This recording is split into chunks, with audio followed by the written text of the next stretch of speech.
Hello and welcome to FredExcel.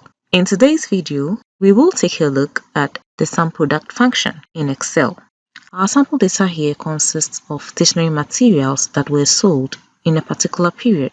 So at the end of the day, you want to know how much we made from the materials sold. So what we'd normally do is to calculate the total amount made from each material. Then we'll now add it all up to know our total revenue, right? So let's say we'd multiply our number of units sold by the cost per unit.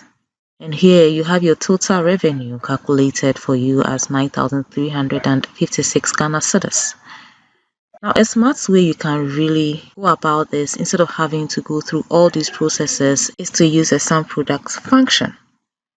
Now, the SUMPRODUCT function in Excel multiplies a range of cells or arrays and returns the sum of the products.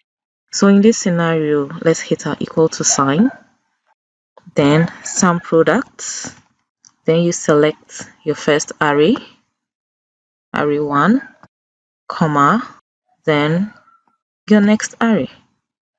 Close your parentheses and you hit enter. And here you have your total revenue populated. Now that's the power of the SUMPRODUCT function. Thank you for joining in today and watch out for our next video. Hit the bell to receive notifications whenever a new video is posted. Let's have your feedback and questions in our comment section. See you next time.